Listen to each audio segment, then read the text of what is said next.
Welcome to Mum Abroad's YouTube channel. I'm joined today by Jonathan Locke, who has been the Executive Principal of the British School of Barcelona since September 2018. He was the former head of Leaventhorpe School, a high-performing teaching school in the UK.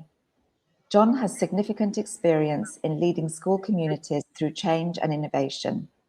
His leadership style is focused on encouraging staff and students to innovate and work collaboratively, making learning far more powerful, and he is committed to the principle of educating the whole person through equality of opportunity and the meeting of individual needs. And he believes that students work best when they feel valued. BSB is based on 4 campuses: Castelldefels, Nexus, Sitges, and the new BSB City Campus in the centre of Barcelona, which opened in September 2021. Hi, John. Hi, Jane. Thank you. What a lovely introduction. Thank you very much. Thank you for joining me, John. In a recent BSO, that's the British Schools Overseas Inspection, BSB was accredited as one of the best British schools in the world, and it was also ranked amongst the top 30 international schools in Spain in the newspaper El Mundo, and Forbes magazine has also included BSB among the 100 best schools in Spain. So first of all, congratulations for all of that. Thank you very much. And so in a nutshell, John, what is it about BSB that makes it stand out from other international schools, do you think? Wow. I suppose that the first thing is the thing I say to all prospective parents. There are some fantastic schools in Barcelona locally, across Spain as well. So it isn't really what makes BSB better or stand out. It's what we stand for that I try to explain, so parents can make a genuine choice about the school that's the right fit for their child. It's a bit like buying a house, isn't it? It's that emotional connection you get with a school when you go in, when you find out about the school. So the things that I talk about, first of all, is academic excellence. We feel it's really important that our students leave with great qualifications. They're able to, and they aspire to access the best university courses across the world. And we have students increasingly applying to universities in the States. Lots of students apply to universities in the UK, increasingly the rest of Europe. So we think it's really important that we give students that foundation, that passport to access those top destinations. We also, the second thing I would say is we don't just want our students to go to university, to access university. We want them to go there and to really excel and succeed. So we aim to focus on the wider learning habits and dispositions that are essential if you're going to be a truly independent learner. You're going to be able to survive in that environment at university and beyond university. So we embed these learning skills or dispositions into our curriculum.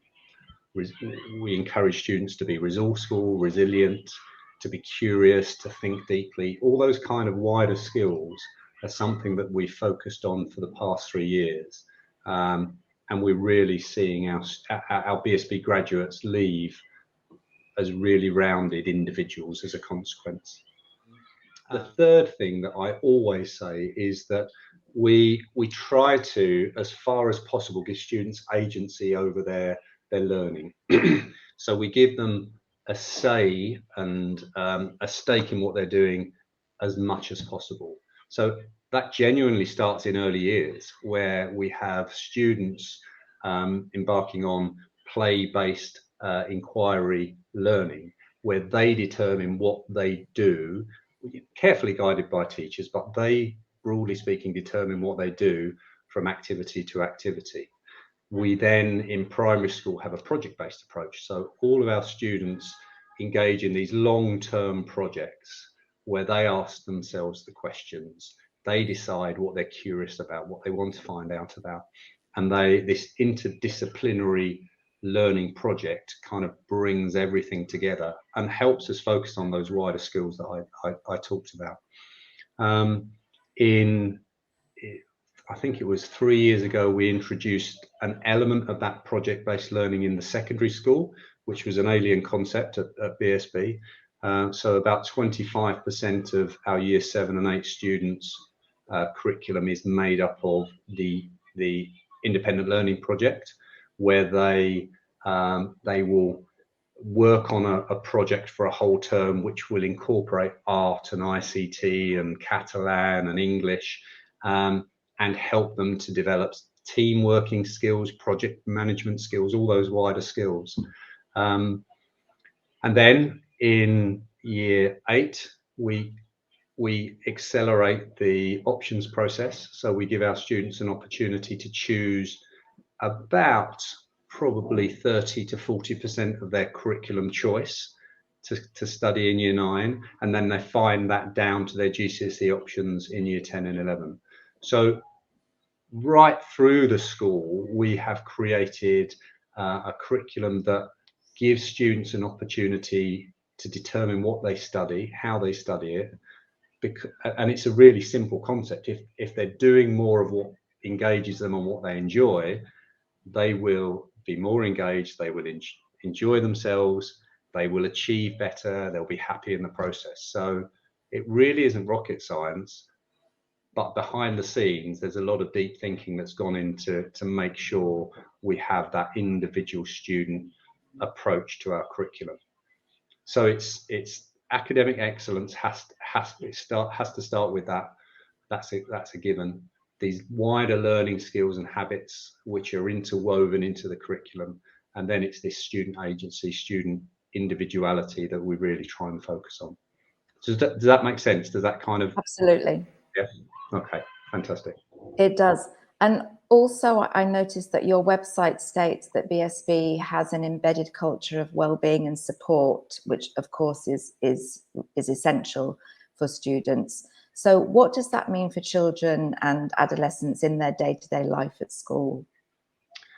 Yeah, I should have said that as well, because it's part of our strapline, isn't it? Yeah, we clearly, again, it's not complex. If a child is well cared for and nurtured, then they're more likely to do well academically. So we believe it's really important to have that individualized program of care and well-being support. It starts in primary with the classroom teacher, and in secondary with the tutor. So the tutor is someone in secondary school who meets their tutees, their form students, twice a day, every day. So they become the person who knows each individual tutee. They're in forms of about 20 students. So they know those 20 students intimately. They understand what makes them tick. They understand their strengths, their areas for development. They get to know the emotional triggers they have.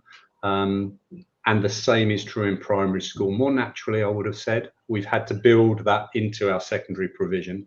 In primary, more naturally, the classroom teacher is someone who gets to know the students spending the majority of every day with them.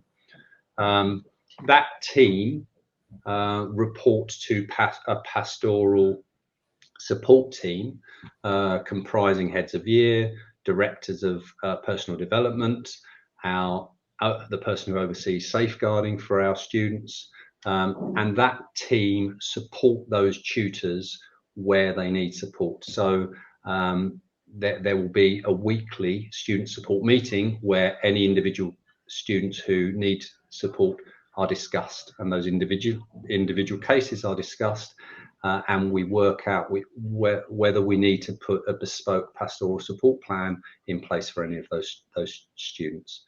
What I would add as well is we piloted a program called Philosophy for Children, which you might have heard of before, in our Sitges primary about 4 years ago.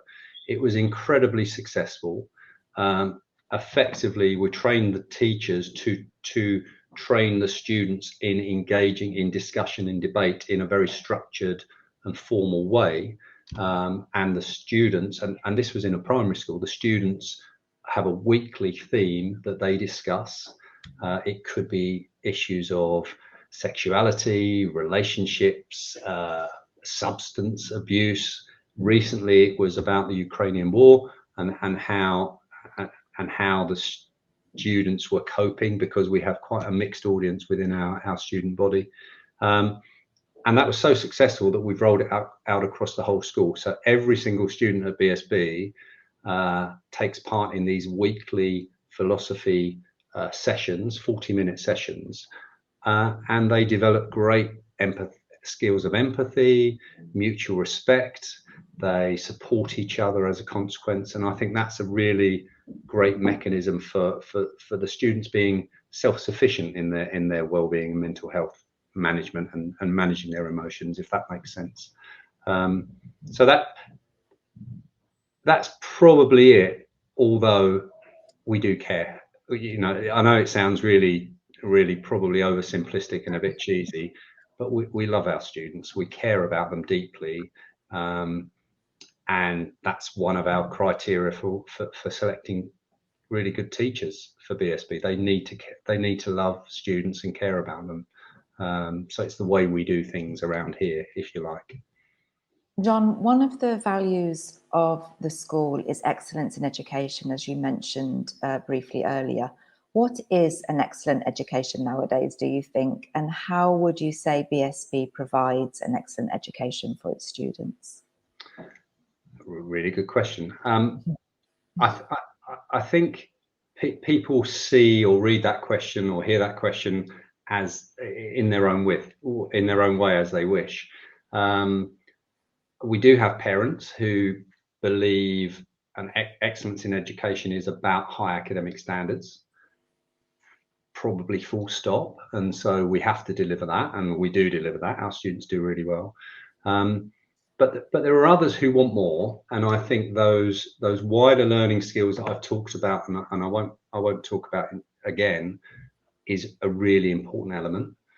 But I also think it's about great character development. We think it's really important to give students loads and loads of opportunities to understand the person they are and to build resilience, to learn how to lose as well as how to win, to learn how to debate and discuss, to learn how to work as a member of a team.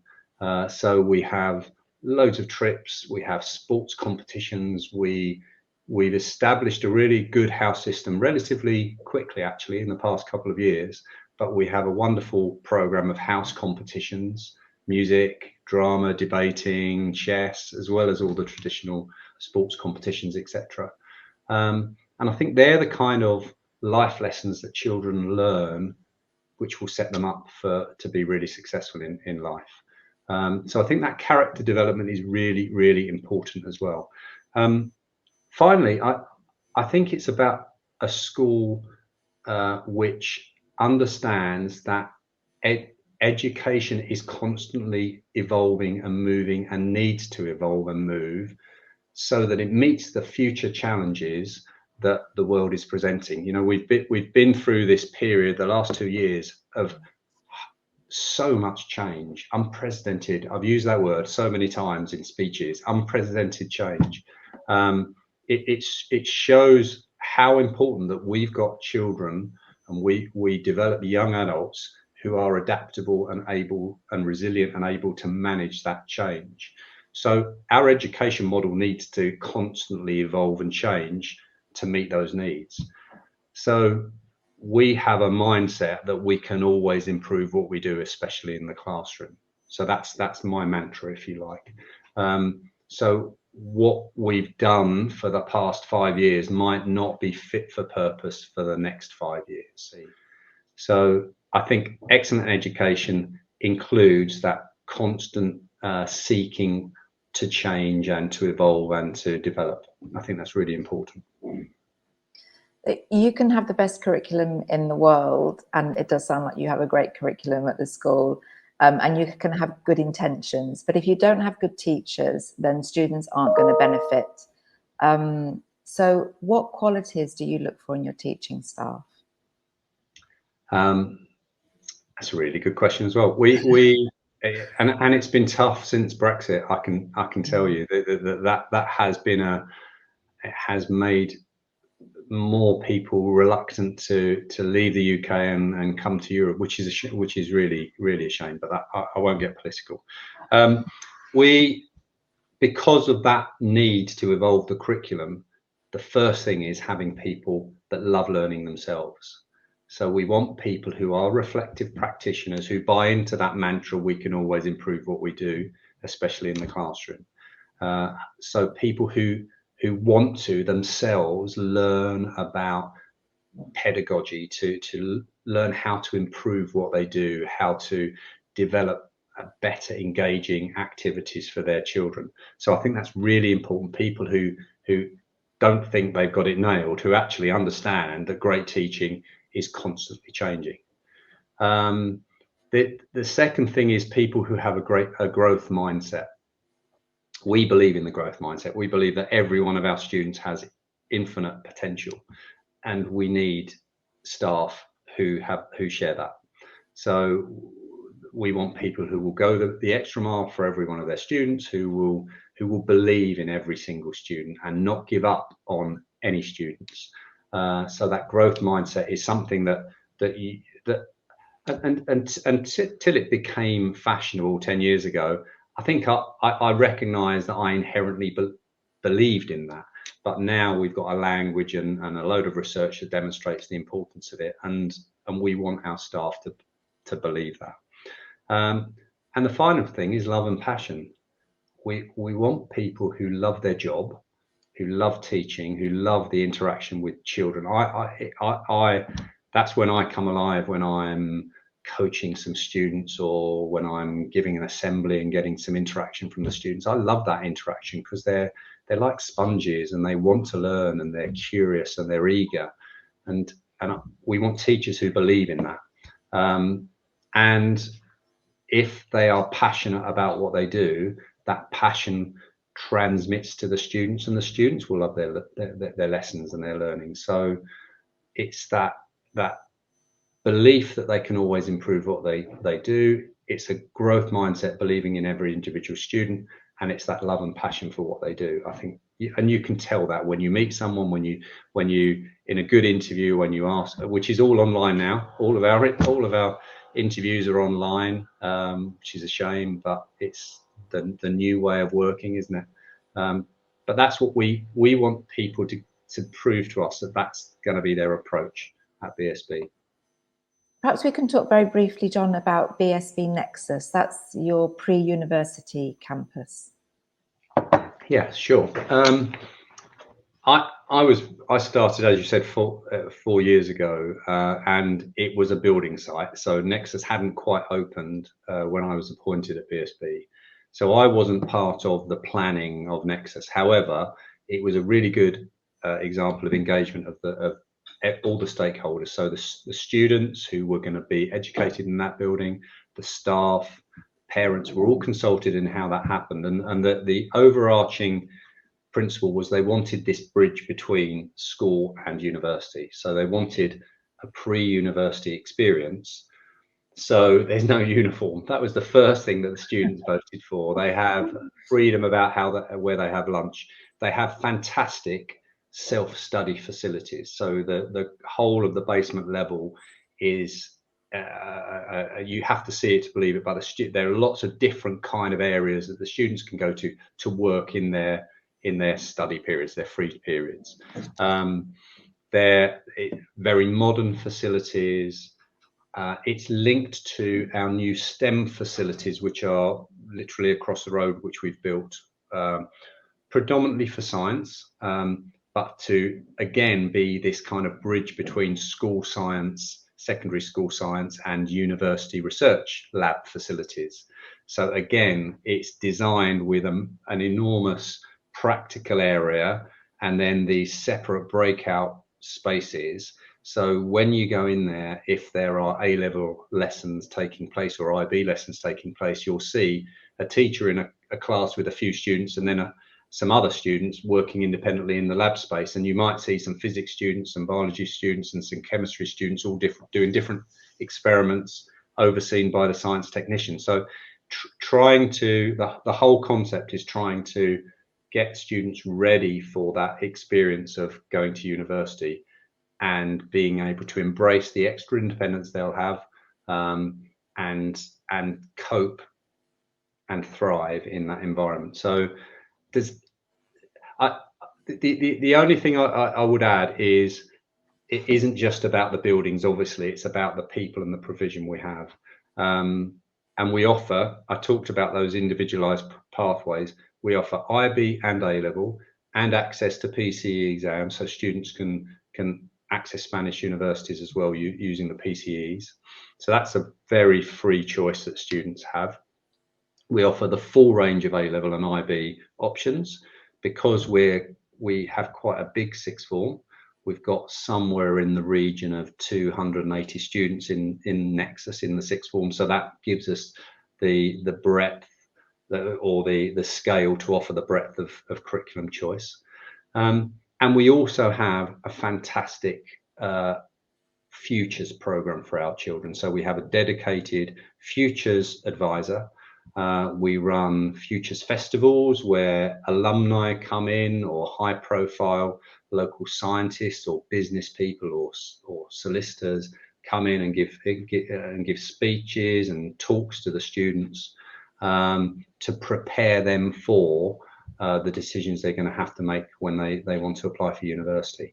So I think that program is really, really important to support that. And the final element, which I think is a really added value that we offer for the Nexus program, is our leadership and CAS programs. So you'll probably be aware CAS is a component of IB, but we recognize how great it is. So we also allow our A-level students to plug into that CAS program that we offer. So it will be the CAS students who supported that international fair, for example, or the CAS students who are driving those language lessons in the nurseries, or were supporting the Ukrainian refugees program on a Saturday morning. So I think that's a really great set of life skills the students learn through CAS. And today, in fact, because today is our transition day for Year 11 students into the sixth form, we launch a leadership program. So we have a very high profile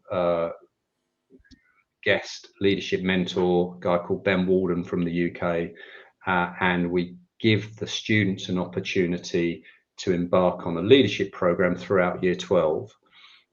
It's a series of sessions and then setting them up to go and work independently on a small leadership program, and then that culminates in a celebration at the end of Year 12 where they present to their families and peers on what they've done, how they've approached it, and what they've learned through the process. So I think having the facilities is great, but it's the futures advisor, it's the CAS program, the leadership program, those other elements which are really crucial to the Nexus experience.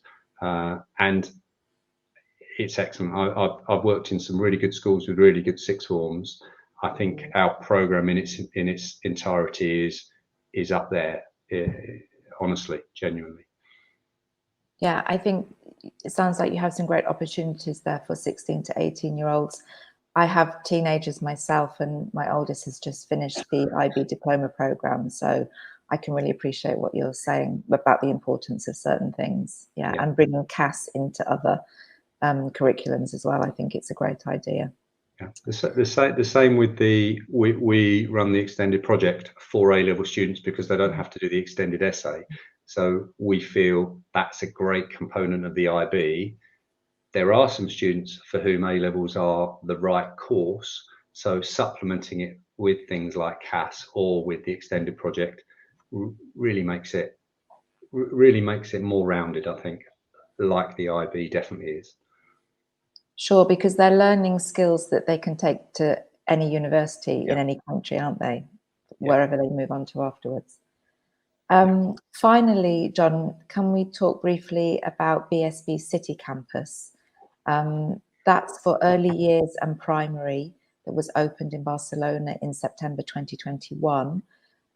Do you have plans to extend this campus? Will it become Will it be there for older children as well? And how important is the expansion of the British School of Barcelona in your eyes? Thank you. Yeah, thank you for the opportunity to talk about it. We've always had a proportion of our students and families who come from the centre of Barcelona. Castelldefels is a little way out of Barcelona, and for a 4-year-old or 5-year-old child to be on a coach to get to BSB for an hour every morning and an hour every night is a big undertaking. Lots of families do it because they choose BSB, but I don't think it's ideal, if I'm honest. So we've wanted for a while to extend our provision so that we had a campus in the centre of the city. Initially, if completely honest, initially the idea was for one through school campus, but that was the last 2 years. All kinds of things have happened. So we had a campus identified. We had plans in planning permission stages, and then COVID hit. So we had a plan B, which was to open whilst progressing that slowly, to open a temporary foundation campus that you described for primary students only. That's been incredibly successful. So we've now decided we must keep the foundation campus. It's a lovely, relatively small, familial building. It's a traditional modernista building in Sarria. It's beautiful, and it's intimate, and it's friendly, and the parents and students love it. So we're going to retain that for our early years students. When we open our brand new bigger campus, which is a 5-minute walk down the road in the same kind of neighborhood, and that will be for 6-year-olds up to 18-year-olds. We'll have to grow it over the next 3 or 4 years, so it won't be full straight away, unfortunately, but it won't be full straight away. And that is a complete, we're spending 15 million euros completely renovating a building that was, to be honest, derelict. It abuts the Barcino Tennis Club, sports club, which is a beautiful club in the centre of Barcelona. And we're really delighted. We're going to have a partnership with them where they can use our facilities. Our families can use their facilities during the school day. So our students can have tennis lessons, swimming, etc. during the school day. So it feels like it's quite rare to have in the centre of Barcelona access to those kind of facilities and state-of-the-art classrooms, science labs, performance space, etc., right in the centre of the city. So that is due to be open in September 2023. So in just over a year's time. So we really, you asked how important it is for BSB. It isn't. I don't think it's about BSB. I think it's about us giving a BSB educational offer to more families. So I think it's quite important for Barcelona, actually, because I think there is great choice for education in Barcelona, but increasingly we've had parents say, we wish you were in the centre of the city. So we will be, and it will be a wonderful facility. Well, congratulations on everything you've achieved, and I hope it continues with the new campus. John, can you describe BSB in 3 words? Is it possible? I'm going to cheat, and I'm going to say we're a caring, learning community with high expectations. And that's and the reason I can't say anything other than that, and that's because in my first year here, I spent probably 6 months in a consultation process with students, with staff, with parents, establishing what BSB really stood for, because I don't think we were clear. Were we a British school? Were we an international school? Were we a Spanish school? What were we? What did we want to? What did we believe we stood for?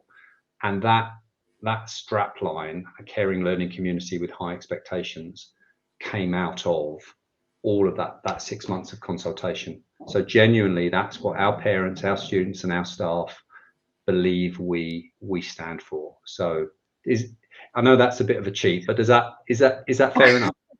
Yeah, you did cheat, but that's fine. Thank you. Well, fantastic to hear about the school. It's really, really very impressive. Thank you very much for joining me today. I'm going to put your website address at the bottom of the screen. That's www.britishschoolbarcelona.com. And anybody who's watching, if they want to find out more about the school, can take a look there, and they will also find things about the admissions process and contact details if they need to contact the school. So that just remains for me to say thank you very much, John.